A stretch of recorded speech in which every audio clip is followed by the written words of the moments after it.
Joining us over the next hour, we're going to have Galway All-Ireland winning manager of 1998 and 2001, John O'Mahony, the Mayo native. We'll also have the ex-Dublin and Fianna boss Pillar Caffrey and the former Leinster Championship winner with Westmeath Alan Mangan to look ahead to the GA Football Championship. The lie of the land is this, folks. We've just had the league. So over the next 6 weeks, we've got the provinces. Then the counties are split into Sam Maguire and Tailteann Cup competitions, 16 for Sam, the remainder plus probably New York for the Tailteann Cup. The 16 teams for Sam will be made up of the 8 provincial finalists, last year's Tailteann Cup winners Westmeath, and the next 7 based on league position. The 16 teams for Sam will then be divided into 4 groups of 4. The winners of each group will go into the All-Ireland quarter-finals. The second and third from the groups will meet in the preliminary quarter-finals. So you've got 12 games to whittle down 16 teams to 12.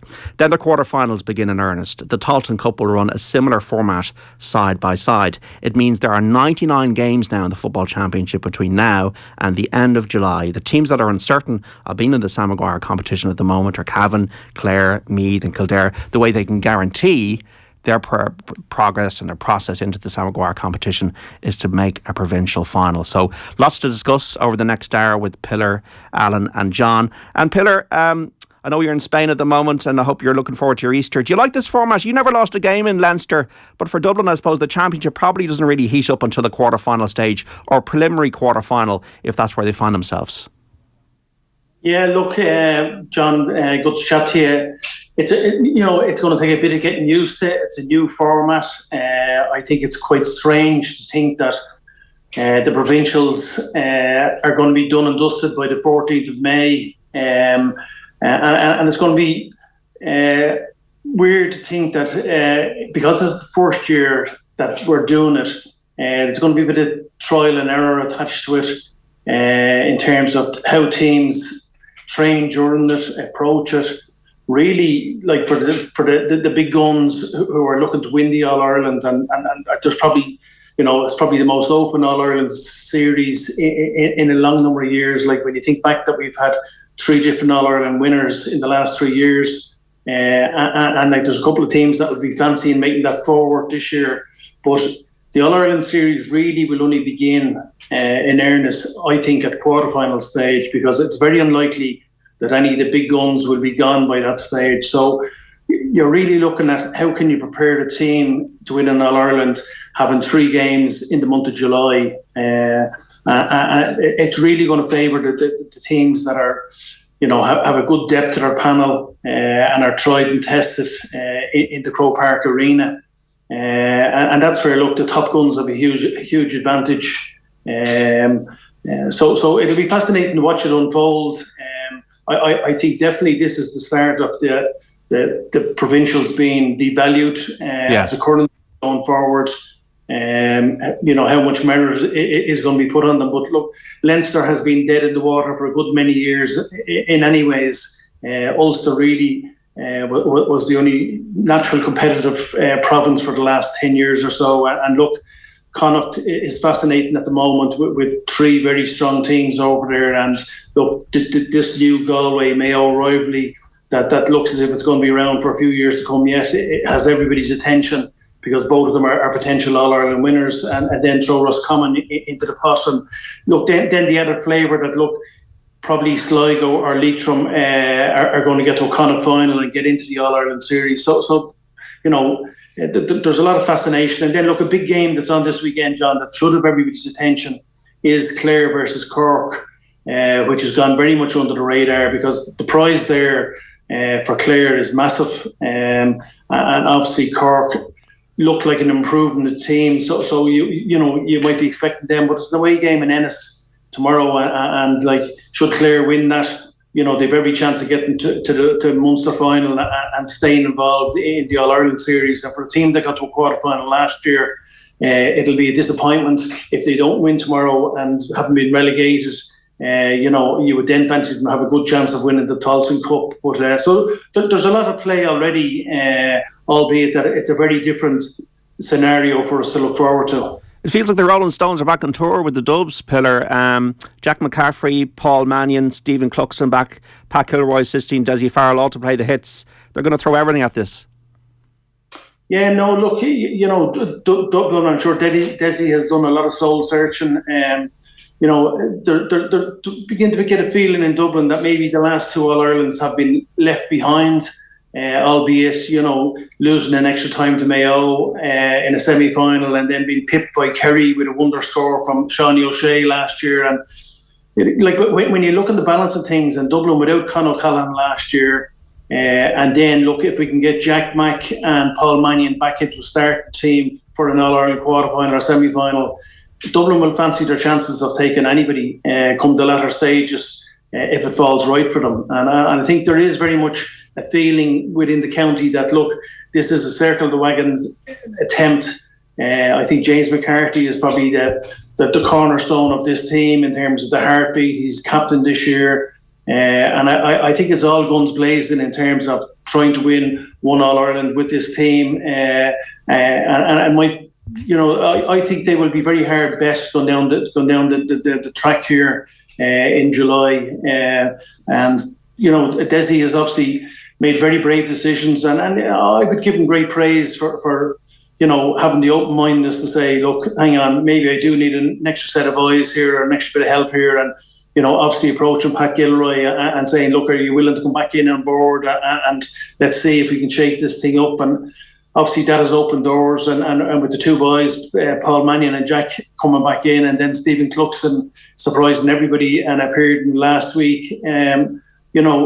It is very much a case of, look, everything is being aligned to give them this a really good crack to seeking the win in all in 2023. Surely Stephen Cluxton, Pillar, is not going to warm the bench all summer.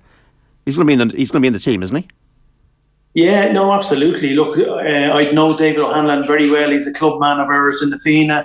I think he's done extraordinarily well in the National League for Dublin. But I'm sure when they looked at things and said, look, they've obviously made a decision that Evan Cumberford is probably not going to get back, whatever the shoulder injury he has. And they're saying, look, if anything happens, we're in trouble here. So I would think that, look, maybe Pat Gilroy being back around was the catalyst for a discussion with Stephen Cluxton to see would he come back in. And knowing Clucko, if he's back in, and I know he's played a challenge game against Meath, and he's back a couple of weeks now. No, he won't be satisfied sitting on the bench. He'll certainly add a steeliness to the whole setup. He's a serious guy to have around the dressing room. I think, a lot of people have commented and said that it might disrupt the camp. Not at all. This is a guy that you want on your ticket going forward. When I heard first, I said he must be back on a coaching role. But no, look, Stephen, obviously goalkeepers. Funny, I met Billy Morgan a few weeks ago out here in Spain, and they have their own little lifespan goalkeepers, and they very much feel that, look, they can play on into the professional soccer goalkeepers as well. They play late on into their careers, and I would think there's probably, Stephen privately would be thinking there's unfinished business here. Alan Mangan, good to talk to you. How much of a buzz was it for Westmeath to win the Tailteann Cup last year? What did it do for the county? Listen, it was absolutely massive for us to win the. Sorry, there's a baby crying in the background. That's all right, Alan. It's live radio. It's okay.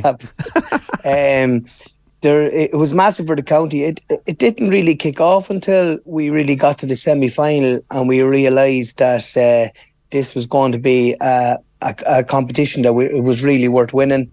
The first round or two for Westmeath last year, the round in Carlow and so forth, didn't get that much of a crowd but we played awfully in the semi-final, big crowds going to it, and to see the scenes in Mullingar after we won it was just amazing. And I think that any team that's in Division 3 or 4, or any team like in Division 2 that unfortunately might get knocked down into it, it's well worth winning. It's a building block for any county to get themselves really into a position that they could challenge in the top 16, So it was great for Westmeath last year. There was a big buzz around football. Unfortunately, the league didn't go quite as well this year as we thought it may go for us. But couple of difficult results for Desi and John and the lads. But I think it's great for football in Westmeath. We've had a big influx of players wanting to play for the county, especially at underage levels. So in terms of that, it was great for us to win it last year, yeah. And regardless, Alan, of what happens against Louth and Leinster, obviously you want to win. You're guaranteed 3 games in the Sam Maguire Cup. So there is a positive of the Tailteann Cup format in the winners really get a chance the next year. Yeah, exactly. And they're going to pit themselves against at least 2 of the top 8 teams in the country in that group stage. And listen, it was a good prize for Westmeath to have. Whether some people have said that they probably don't deserve to be there with the results in Division 3 this year, but listen, there's no point in them going back into that competition again this year and winning it again. I don't think it'd have the same.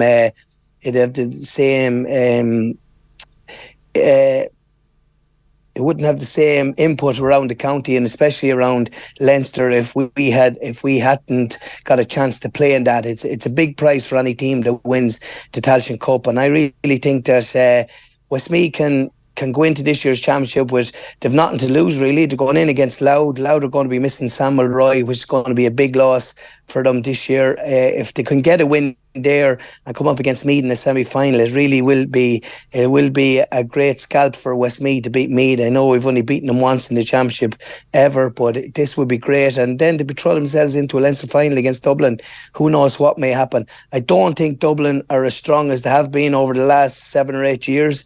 I think they're on a little bit of a decline, but as Pillars just said, with Cluxton back and Paul Mannion and Jack McCaffrey, they're 3 serious players for Desi to get back into the fold, and they're going to be serious contenders for this championship. John O'Mahony, how are you? Okay, John. Looking forward to the new championship format and see how it works out.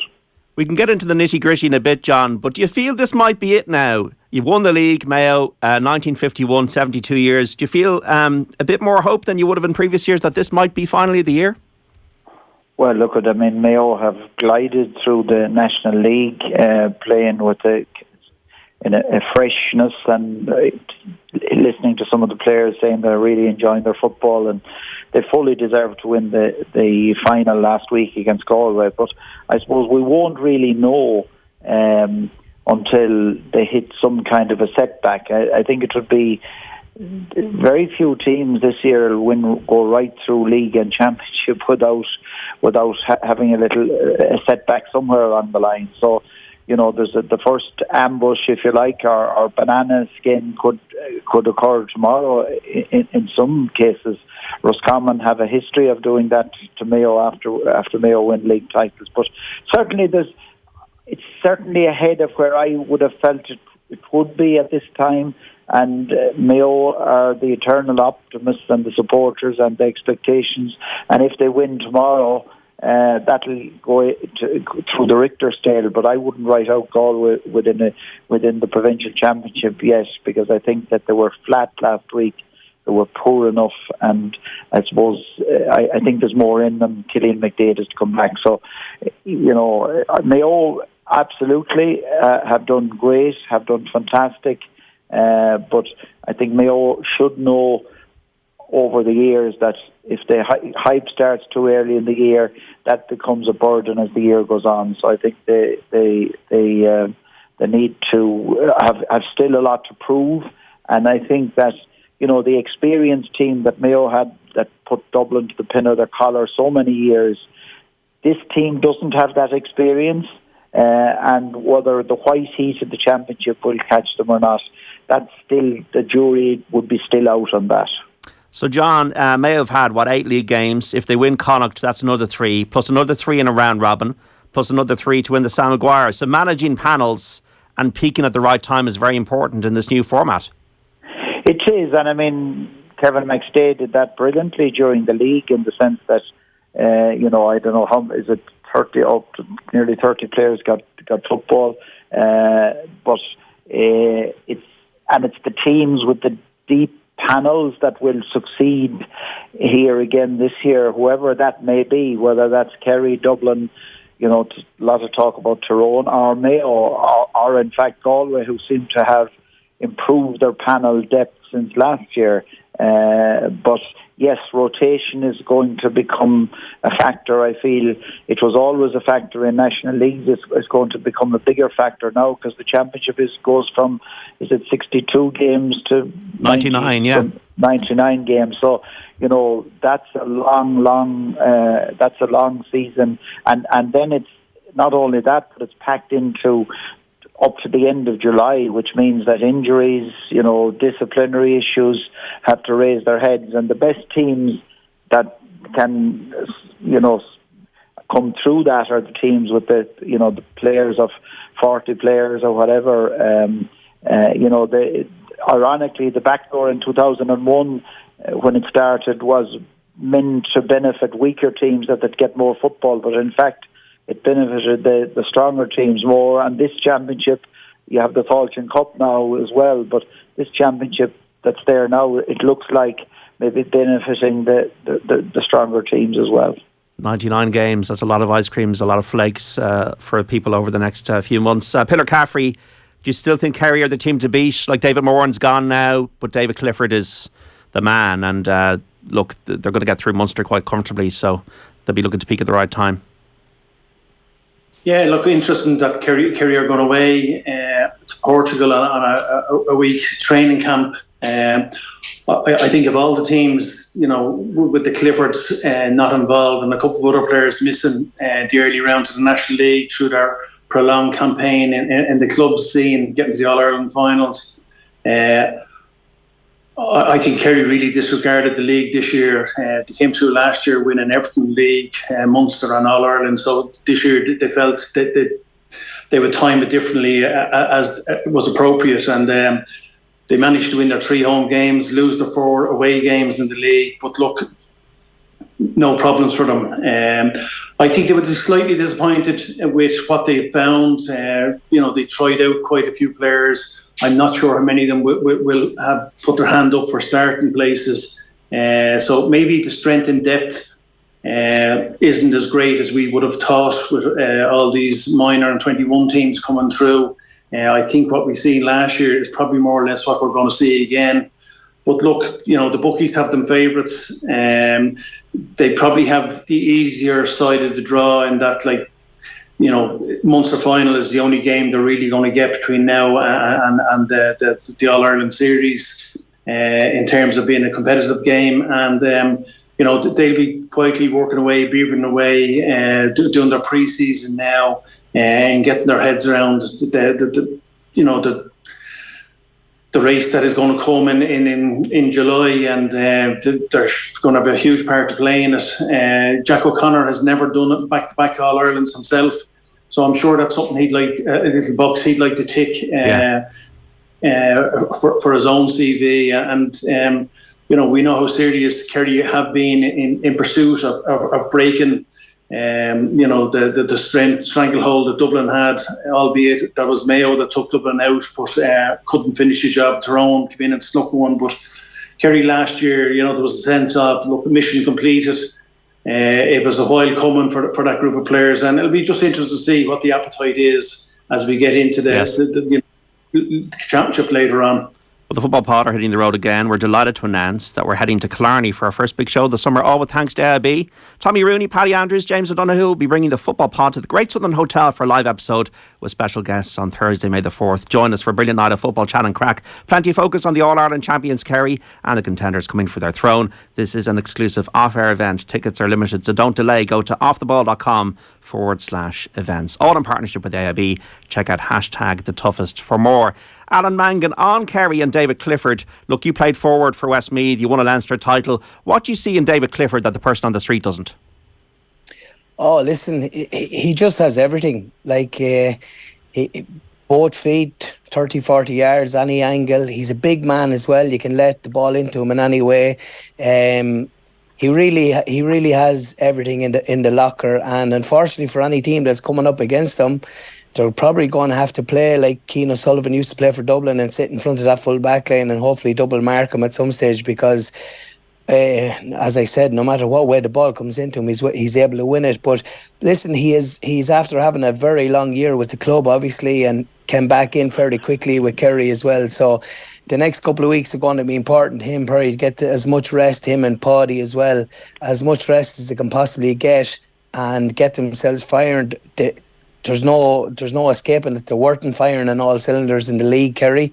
They've obviously, as Pillar said, they obviously disregarded the league this year, but it still ended up coming third or fourth in the league anyway, and we're quite comfortable in staying up. But at the same time, if any team wants to beat Kerry this year, they're really going to have to concentrate on sort of keeping the influence that he has on the game and Seanie O'Shea to a minimum, and that's pretty harder said than done. Absolutely, yeah, absolutely, Alan. It's 1-0 to Manchester United against Everton. 66 minutes on the watch there in the Premier League at Old Trafford. We'll keep you up to date with that. John O'Mahony, briefly, do you see Kerry as the team to beat?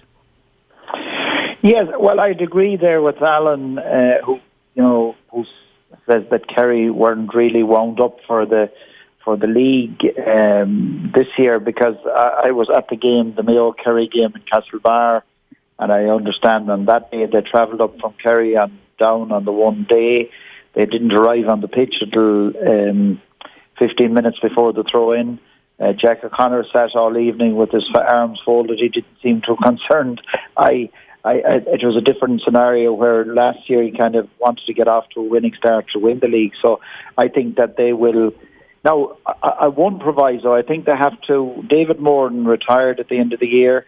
He didn't have maybe his best All-Ireland, but he certainly has been a really influential player in the middle of the field for Kerry over the number of years, and I think that they'll miss him. So they have to, if midfield still has a big factor in any game, and to dominate like they did last year during the championship. I think they're going to have to, to see how that goes. But I think that they are the team to beat. But okay. Two in a row is tricky. Dublin seem to be throwing everything as winning one last All Ireland here and giving James McCarthy his 9th medal. So they're in the mix. Mayo are in the mix. Galway are in the mix. Tyrone maybe as well. So there's a lot of contenders out there. This is the Saturday panel. John O'Mahony, Pillar Caffrey and Alan Mangan. We're previewing the Football Championship, which starts today with London against Sligo, New York against Leitrim and Armagh against Antrim. You got any questions for the panel, predictions for the summer yourselves? If you'd like to get in touch, 53106 is the text number. You can also reach us on Twitter at Off The Ball. John Ram's made a birdie. He's got to 10 under par now, 2 shots off Brooks Koepka at the Masters with the second round now resuming. Shane Lowry is 4 under par for the tournament, 8 shots off the lead with 2 holes of his second round to play. We're back after the news with the Saturday panel. I'm Duggan with you 3 to 5. You can text us 53106 or tweet us at Off The Ball. We're streaming the conversation as well. You can listen on News Talk, watch us as well on the Off The Ball digital and social channels on Twitter at Off The Ball, YouTube, Facebook. Manchester United 2, Everton 0 now in the Premier League. So United are going to go third in the table, 75 minutes on the watch. Unless Everton get 2 goals, it's not going to happen, is it? So we have Scott McTominay with the first, Anthony Martial with the second, and Christian Eriksen. He's had a bit of an injury spell and he's been out of the game, but he's coming on now as a substitute. So Manchester United 2, Everton 0. Good news to Celtic fans, 3-1 up against Rangers now in the Glasgow Derby in Scotland, set to go 12 points clear at the top of the Premiership. The Football Pod are hitting the road again. We're delighted to announce we're heading to Killarney for our first big show of the summer. Oh, thanks to AIB. Tommy Rooney, Paddy Andrews and James O'Donoghue will be bringing the Football Pod to the Great Southern Hotel for a live episode with special guests on Thursday, May the 4th. Join us for a brilliant night of football chat and crack. Plenty of focus on the All-Ireland champions Kerry and the contenders who are coming for their throne. This is an exclusive off-air event. Tickets are limited, so don't delay. Go to offtheball.com/events. All in partnership with AIB. Check out #TheToughest for more. It's day 1 of the Football Championship. We're building up to the season with the former All-Ireland winning manager with Galway and Mayo native John O'Mahony, ex-Dublin and Fianna boss Pillar Caffrey, and the former Leinster Championship winner with Westmeath Alan Mangan. John O'Mahony, so Mayo versus Roscommon tomorrow. You know a lot about this one. You live on the border. I live on the border, yeah, and the history of Mayo after winning leagues is not good against Roscommon. But I think that if Mayo play to their full potential, if they don't take this thing for granted, which I imagine that they won't, that they should have enough here. But Roscommon are certainly going to really put it up to them and test the resolve. So any slippage of a mental approach by Mayo will be caught, because just even in 2019, a couple of weeks after Mayo winning the league, Roscommon went down to McHale Park and turned Mayo over. So it is a potential banana skin, but Mayo's form, like they won the league final last week on merit, and Galway would have wanted to win that as well. So they pushed them, but I'd be thinking that Mayo should get through, but it's not taken for granted, and there's plenty of banter, I'd say, where I live at the minute between the Roscommon and Mayo supporters. There's no doubt about that. Ballahadreen, isn't it, John? Ballahadreen, and David McBrien is named at full back. His uncle Brendan is the vice chairman of the football board in Galway. So there's all kinds of connections between Mayo, Roscommon and Galway potentially down the line as well. So yes, there has been always great rivalry here on the border, but and then of course it's added to because Ballahadreen, we play our club football in Mayo over the years as well. So there'll be red and green and blue and yellow flags all around the place in advance of a game like this. Kevin McStay, I'm kind of thinking to myself, maybe all those years analysing matches on television has actually helped him because he's seen everything. He's got Aidan O'Shea at full forward. Who's coming through in Mayo though as well? Because obviously they need to get new players in. Who's impressed you in the league? Yeah, well, I mean, there's a lot of new names that probably at national level aren't known yet. Jack Carney at centre forward. He won an All-Ireland Junior Club Championship with Kilmina, but he has really stepped up to the place. David McBrien, as I just said. Jack Coyne from Ballyhonus is a cornerback. There'll be another one. Sam Cullinan, even though he's not named to start tomorrow because he's under 20 as well. He did a great job last week. A man-marking job. I think at some stage he had to pick up Shane Walsh when Paddy Duggan went back to full back after David McBrien was taken off as a precaution. So there's some of the names. The Matty Rowans and the Jim O'Connors now are very much, and Stephen Cohen's are very much the veterans of this squad. But I suppose that's what the one, I suppose that the jury is still out when it gets to later in the year. These players wouldn't have the experience that we'll say that Colin Boyles or the Lee Keegans or the Oisin Mullins would have had. So the question is, will they have the experience later on in the year? But I think it will be. I think there'll be certainly, probably will edge it tomorrow. But I suppose the other thing that these players don't have is the baggage of losing 4 or 5 All-Irelands or 6 All-Irelands to Dublin or whoever over the years. So there's pluses and minuses here. Roscommon seem to be well drilled under Davy Burke and did well in Division 1. So what's their key to victory tomorrow, John? Yeah, well, I think that obviously they have to contain Mayo's running game, if you like, and the way that, Mayo dismantled Galway last week in the first 20 minutes when they moved the ball at pace with punt passes. I mean, Kevin McStay said that when he came into the job, that he changed their style a little bit, that everything wouldn't go through the hands or whatever. And he last Sunday he lived up to that, whereas Galway kind of overcomplicated it a bit. So I think that is a major factor in if you like their progress through the league. Pillar Caffrey, Armagh without Rian O'Neill for today's game against Antrim. Now they're on the good side of the draw, if you could call it that, in Ulster, but relegated from Division 1. They had such a good championship last year, unlucky maybe to lose to Galway in the knockouts phase. Can they regroup? Yeah, look, I think for Geezer it would have been a disappointing league. They would have wanted to stay up in Division 1. And as it panned out, just injuries came against them in the end. Rian O'Neill is very important to the setup going forward, and a little bit of frustration with how they ended up playing. They were quite an exciting team last year. Good to watch, and people were really interested in how they were getting on. This year, I think they reverted a little bit back to this ultra-conservatism that's around with an awful lot of teams at the moment. Retain a possession at all costs and only shoot if it's a 90% opportunity that's on. So there would be, this for Geezer, this is a big Ulster Championship. It is an opportunity. You would expect them to win and put on a bit of a performance today at home against Antrim. The prize being a game against Cavan in 2 weeks, and they are on the easier side of the draw. So there's every chance that, if you're in an Armagh jersey, you're thinking, if we do our business and look after things, albeit Cavan could be a sticky one, but you would see them getting to an Ulster final and giving themselves a bit of confidence to go into an All-Ireland series. But like Geezer's a long time at the helm up there. They haven't won any silverware under them. So the Ulster title would be seen as a bit of a flag at the top of the mountain for this group, and it would be seen as progress. And I think Geezer and Armagh needs that this year. Not getting to an Ulster final and being third seeds in the All-Ireland series, I don't think is going to cut it for Armagh going forward. Did Derry fall into the bracket you're talking about then, Peter, in terms of Ulster conservative teams that are not easy in the eye?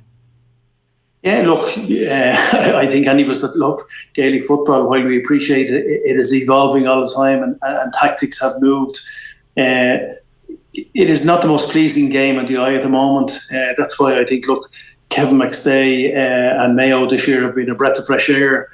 They seem to have taken the National League very seriously, and they're playing a very attractive style of football also. Aidan O'Shea's role seems to be more confined to the inside line, which is making them a different opposition. And they're exciting the way they're moving the ball through hand, the pace, and also varying the game with good kick passing inside. So, look, I come from an era where that is the type of football that we tend to enjoy. A team retaining possession for 3 or 4 minutes before engineered in a free it is not very attractive. And plus, I always have craved goals in games, and some of the games this year, like, we're getting a little bit like the hurling. The teams are prepared to try and shoot 18 points and win a game. I'd far prefer the scoreline of 2-12 or 2-13, and even with the Dubs this year, they were very shy on goal chances, butchered an awful lot of them throughout the National League. Albeit they rectified that in the league final by getting forward in the second half, and it's something that, look, I think the latter stage of this championship, the team that's able to convert goals and score goals is going to go an awful long way. And I think teams that are goal shy, and Derry will certainly come into that frame in terms of they certainly have a one way of playing, and I thought they had evolved a bit more, but their lack of depth, like when you're seeing Conor Glass going off injured the last day, and you think, right, I know Rory's running with a very tight, small squad up there, but really in terms of posting a scoreline, and there are a couple of, last year we seen them against Galway and Croke Park, this year against Dublin and Croke Park. They haven't impressed me going forward, and I think, look, if it's damage limitation, and they're trying to win a game 11-10 or 11-9 or something like that, that's not going to cut it in the heat of July and a perfect playing surface in Croke Park. I don't think that's going to be good enough to beat any of the big guns. Alan Mangan, are you enjoying the way football's been played at the moment? I spoke last weekend about how I'm enjoying hurling less because it's too almost robotic and it's tit for tat and too many scores. The style of football that Pillar's talking about there, are you enjoying the way football's been played at the moment?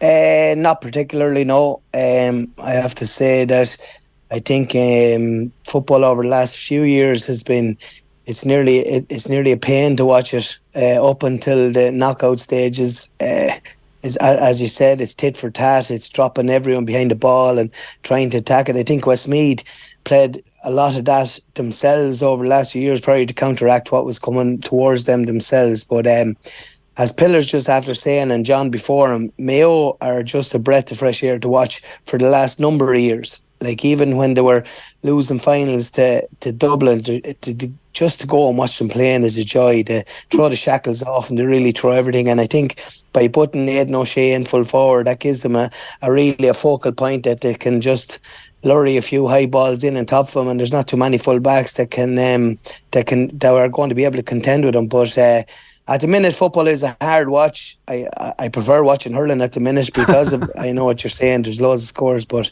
it's not. But a few teams, Galway. In fairness to Armagh, I think Armagh are a little bit like Mayo in a way that they move the ball fairly quickly up the field, probably to their detriment in Division 1 this year. But with Ethan Rafferty attacking at every opportunity he can get from the goals, I think it's very enjoyable to watch. Armagh, Mayo, Galway as well, Kerry in particular, good to watch. But some of the rest of them, Dublin obviously are very good to watch as well. But some of the rest of them, it's a hard watch at times. Longford Offaly then tomorrow, Alan. Look, this is a local derby. There won't be much between them if you look at the league game. No, the league game, I think it was 2-14 to 1-16 was the league game. Probably one of the best league games this year. I think Offaly might just slightly have the upper hand. Forwards like Anton O'Sullivan, and I'm just hearing that maybe Cormac Egan might be available for this weekend. If he is, it'll be a big boost for Offaly as well. But Paddy Christie had a great O'Byrne Cup with Longford, but didn't seem to go his way in the league. They got well beaten by Westmeath. I thought they were very, very poor that day. Offaly, only talking about the games, I was at the Offaly-Westmeath match. Offaly were very, very good in the first half and then just sort of fell apart a little bit. I think the big thing for Longford to have is if they can get big physical men out around the middle of the field. The one thing I thought with Offaly, especially in the game of Mullingar, is they're very small out around the middle, and their ability to win high ball when Westmeath pressed the kickouts they were very vulnerable in that area. So Longford could make hay there, but at the same time, the likes of Anton O'Sullivan and Cormac Egan and these lads might just be able to make hay up in the forward line for Offaly. Okay, it's obviously been a very tough time for Offaly recently with the loss of Liam Kearns. Alan, Wicklow and Carlow, they meet as well tomorrow. Neither team's going to win the Leinster title, but I'm sure people will enjoy a championship match down in Aughrim between two counties that are probably closely matched. Yeah, absolutely, and it's a big weekend for Oisin McConville as well. His first championship match involved with a senior team. I watched the Division 4 final against Sligo, and I thought Kevin Quinn for Wicklow was very, very good. I thought he was excellent, as a matter of fact, and the way they moved the ball, they put Sligo under major pressure, and possibly Sligo got out of jail a little bit in the end of the day, and probably I thought Wicklow were probably the better team on the day, but unfortunately they came out the wrong end of the result. But I think it's going to be a big weekend for them. Carlow have had a poor league. They've only 2 wins in the league this year so far, or up until now, and it's going to be a tough one for them. Down in Aughrim, I went down to Aughrim once or twice myself. It's a tough place to go. I think the best teams get hard to come out of there with a victory. Kerry a number of years ago went up to Aughrim and only won by 5 or 6 points in the end. So it's a tough place to go, and I would expect Wicklow to come out, and it'd be nice to see Oisin getting a win there and giving himself a crack at Kildare in the semi-final, who are also not going too well this year. Laois against Wexford tomorrow, then Alan, maybe home advantage might swing at Laois's way. Yeah, another team, they're not playing very well. I thought I know a few lads from Laois there, and they're not overly happy with where they're playing, but it's probably a lot got to do with the amount of players they have available to them. There's a few lads they're dropping off this year, obviously, but I think Paul Kingston just might be the difference between the two sides at the end of the day. It's going to be tough ass for Wexford to go down to Portlaoise, but if they're ever going to get a chance to win in Portlaoise, it could be tomorrow. John O'Mahony, one of these years New York are going to do this. You're going to take a scalp. They host Leitrim this evening. Yes, and you know, the thing about New York is that if they're playing either Sligo or Leitrim, they kind of target that because they see that as an opportunity to maybe, if you like, get one over on one of the teams in Ireland. And I think this year is no different. I think they have a few additions in from some of the counties. Is it Bill Maher? Is it from Tipperary? And Adrian Barley is there, who, if he was still in Galway, he plays for Cartoon, but he would be in the Galway panel if he was around. So yes, they'll be targeting them. Leitrim, Andy Moran has done, and Michael Solon have done a great job there. You know, and they were within a nace of getting promotion. and they have a fantastic forward in Keith Byrne. But I know that they're down a couple of players tomorrow, or this evening actually. Yeah. And Dara Rooney isn't available for them, and there's one or two injuries as well. So that'll be on a knife edge, I'd imagine. And I hope that they get over it. Obviously, there's still a piece of me in Leitrim, since I managed them way back, and especially with a Mayo person or a club mate of my own, Andy Moore, managing them. I'd like to see them getting through, because I expect Sligo to have one over on London after the boost they got last week, and that would be a unique Connacht semi-final, Sligo and Leitrim, if it emerges that way. Did you get over to New York? Were you managing Connacht teams in New York in the 90s, John? I would have, yeah. I was there with, actually, we talked earlier about Aidan O'Shea making his gone in full forward. He made his debut for Mayo at full forward in 2009 when I was in charge of Mayo, my second time in charge of Mayo. Kevin McLaughlin and a number of those players that went on to put Dublin to the pin of their collar made their debuts that day. Donald Vaughan would be another one. Kevin McLaughlin, I think, as well, in 2009 then. And I would have managed, I was assisting actually the last time Leitrim were in New York in 17 or 18, 5 years ago anyway. Benny Guckin was the manager, so I was kind of advising those lads at the time as well. And Leitrim just won at that time on extra time, So yeah, we'd have been and in fact I was in New York in Gaelic Park last year with Saul Till, Mark McCara on a trip out there, and they played New York in advance of the championship. So yeah, we'd know Gaelic Park very well. Did you have to tell everybody just to behave themselves and get home? Yes. Well, the thing about championship in New York is you have to treat it like a championship game until the game is over. So then usually there's a couple of days. Now in the past, some teams stayed on and did a training week or whatever for the rest of the championship. But since that's gone out the window, since all these games are just coming up 1 week after the other. So yeah, it's a unique experience, and I'd be in favour of maintaining that link. I think it does us so much for the J, if you like, and allowing the New York and London, and fair play to the Connacht Council. They would have been the province that stepped forward when they were looking for entry into the All-Ireland Championship or Tailteann Cup or whatever it is now, wherever they'll end up or whatever, Yeah, okay. Manchester United have beaten Everton by 2-0 in the Premier League and are up to third now. Pillar Caffrey, it's kind of hard to believe in ways that Tyrone won the All-Ireland only 2 years ago. Not much talk about them. Yeah, look, I think from his own perspective, they've been a frustrating watch since. I nearly looked that they came in and typical Tyrone, they were there, they put in a performance in that final.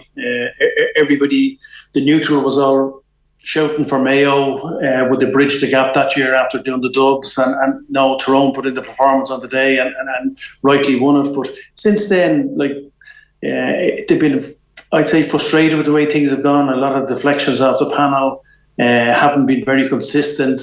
Their style of football, it's mix and match from week to week. I think Derek Canavan is a very exciting prospect, watching them going forward. They've got a big win against Kerry and it seemed to galvanise them this year. Bet Armagh in the last game. So, they're not without hope in terms of, they're one of the teams that, look, if they get it right on the day, they'll make it very difficult for anybody later on in the competition. But I'm just not sure if they have the depth of panel, if they have the consistency within the group to put these back-to-back victories, which are going to be vital in the group stages and the latter stages, quarterfinals. But on their day, if they get it right, yeah, they can give anybody a game for it. But I don't really see them as contenders this year. Outside of I would have the top four being, Dublin, Kerry, Galway, and Mayo for sure. Mickey Hart, obviously, you were on the other side of a few matches with him in the noughties, Pillar. He's gone to Louth now. Can they make a statement Yeah, well, look, really, what a phenomenal job he's done. I watched the Dublin game, and like, again, they're playing an unattractive style of football in my eyes, but they're playing it very well, and they're playing to their strengths. They put it up to Dublin, and what I liked about them when they attacked against Dublin, they attacked with real pace and real energy, and like they had 4 great goal chances that day against Dublin. So like, they're on the right side of the draw to create a wave or two and find themselves in a Leinster final if it falls that way for them. So it'll be interesting to see. They're not in an opposition that you'd be looking forward to playing against. They make it very hard for you. They're very good on their own ball retention, and it's just a matter of whether they can notch up a scoreline in a defensive display to beat teams. So. Watch this space. I think he's done a phenomenal job there. Low expectations when he went in there, but they've certainly caught the eye. It's hard to know, Alan Mangan, isn't it, where Meath and Kildare are going, because they're massive counties in the game. They're huge counties in Gaelic football, but both of them in a kind of a limbo. They're drifting almost. Yeah, they are. They're both in decline, if you ask me. I was extremely disappointed with Kildare this year. One of the favourites to come out of Division 2. And to be honest, if things don't go their way, they could find themselves fighting out the Tailteann Cup this year, which will be a disaster in terms of Kildare football. Because they would see themselves as having a right good chance if to get into the last 16. I don't know. They have a star-studded management team, and some lads don't seem to be putting their shoulder to the wheel for them. I can't really say. To be fair to Colin O'Rourke and Meath, they've had a big overhaul of players. They've gone with an awful lot of youth. It's gone very direct, long ball into the full forward line all the time, which, against the real good teams like in Division 2, they played Derry and Dublin, and they swallowed them balls up. They're just knocking them away, and lads coming back and sweeping and just caught them on the counter attack all the time. It's not a good place to be for Meath and Kildare followers at the minute, but you never know. Meath are going to play the winners of Louth or the winners of Longford and Offaly, and if they can win that, they're going to play the winners of Westmeath Louth, and they'll probably fancy themselves to get to a Leinster final. And if they do, who knows, might kick off from there. Yeah. Unfortunately for Kildare, they're on a real hard side of the championship, and I think they'll be beaten in the semi-final. And I don't know where to go from here in terms of their lineup, because they got their management team that they wanted. They're not playing very attractive style of football. They're being swallowed up in around the middle all the time, been turned over and being punished. So I don't know where Kildare are going to go from here. It's going to be a tough championship, maybe a tough summer for them. Could it be a better championship for Cork, Alan, do you think? Oh, absolutely. I really like the way the Cork are playing. I think, as Pillar said earlier about Stephen Cluxton coming back, I think that Dublin beat Cork because of David O'Hanlon. He made an unbelievable save, and at the very end of the game from Brian Hurley, I can't believe it didn't get more recognition on the papers and so on, because some of the stuff he done in the league this year, and in particular against Cork, was unreal. And to be honest, I thought Cork were the better team against Dublin that evening. I thought they really outplayed Dublin in a lot of areas in the pitch, and I think if Cork can get a win tomorrow, I can see them seeing off Limerick easily enough if they win tomorrow, and I really can see them having a right good summer. And I just think that the style of play that John Cleary has them playing and his selectors it's really nice and really refreshing at the minute to see. John O'Mahony, you know Galway, you know Pork Joyce, you've been involved in Salt Hill. Do you believe they have the personnel, the tactics, the experience now after last year's final to maybe go one better? Well, yes, I think they're certainly going to be in the mix, and I'm looking forward to the clash between themselves and, I suppose Mayo or Roscommon, but I would be hoping that would be Mayo. But I think that they seem to have deepened their panel from last year. Peter Cook is back. John Maher has really set his stall out. There's a few Rob Finnerty, Tom O'Callaghan, and a few lads, and Matthew Tierney was having a great season up until last week. He had a very quiet game last week, so I think that it's important for them, and I think that's their aim, to kick on from last year. And the tradition of Galway is that once they get out of their province, they kind of open their lungs when they get to Croke Park. So I wouldn't write them off at all yet. Killian McDade didn't take any part in the game last week. Now, the one disadvantage they have from last year is that Kieran Malloy is out for the season, I gather, or most of it anyway. And Liam Silk is in Australia. He's a doctor out there. So he had a brilliant All-Ireland last year. In fact, both of them had a very impressive season. So they have to kind of pick it up. But they've come forward with a number of new defenders as well. So they will be certainly there or thereabouts. But, we're having our... Like, Connacht football is we're sticking our chest out a bit at this time of year with Mayo, Galway and Roscommon, the top three teams in the league. So we'll see if that,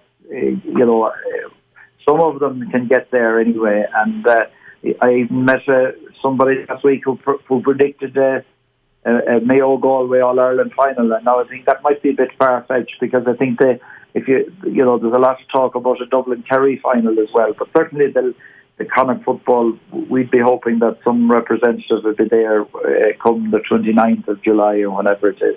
Yes, John. Just a question, Pádraig Farley on YouTube. Is Rory Canavan an outside chat for Player of the Year for Tyrone? Well, I think it probably depends, Pádraig, on how far Tyrone get. Also need to mention Tipperary play Waterford tomorrow. Not been the best to run for Tipperary over the last couple of years since they won that Munster Championship in COVID, but you should expect them to account for Waterford tomorrow. Okay, neck of the block time. John O'Mahony, Pillar Caffrey and Alan Mangan. Predictions for the year. So, Pillar Caffrey, all Ireland winners are? All Ireland, John, is it? Yes. Yeah, I'm going to go with the Dubs. I think this the boys coming back, and I think Darren Newcombe has been a find. Lee Gannon, great season last year, build on it again. I just think Fenton and Kilkenny and these boys, I think there's a sting in the tail of these fellas, and I think so far mission accomplished, getting back up to Division 1, and I think I have a feeling there's going to be a sting in the tail. That Dublin are going to be standing up the steps of the Hogan stand come the end of July. Your dark horses, Pillar, are? Well, look, there's no dark horses outside the top four, really, I think Armagh could win the Ulster title. That's where I could see that going. I think that was a big setback to Derry in the National Division 2 final. There'll be big question marks over the actual side of play. Is it good enough to on a big day or whatever? Outside of the top four, I'd be shocked if anyone else is going to have a really rattle at this. Yeah, and your footballer of the year, if Dublin win, probably a Dublin footballer. Conor O'Callaghan. Yeah. I just seen a glimpse. I thought he was quite frustrated in terms of the National League. He seemed to play at wing forward, out at centre forward, anywhere but the edge of the square. He's almost unmarkable, and he's a huge goal threat. And I just felt that second half against Derry, that's the Conor O'Callaghan that we know and love in Dublin. And I think if Dublin go more route one around him at Dublin with the All Ireland, I think he'd be Player of the Year. Alan Mangan, All Ireland winners are? Mayo. I don't know whether that might be a popular opinion around the country, because I think no one would begrudge them in All Ireland at this stage. But I just think the way they're playing, and I think Aidan O'Shea in full forward is a different prospect for any team. And I just think with Tommy Conroy coming back in, I know Oisin Mullen and Lee Keegan are going to be massive losses, but they seem to be dealing with that fairly well at the minute. And I just think with Ryan O'Donoghue and Tommy Conroy and Aidan O'Shea, they've three players in the forward line with different aspects of their game that not too many teams will be able to keep a hold of. I was chuckling away there because we got to you before John O'Mahony. Your dark horse county, Alan Mangan, are?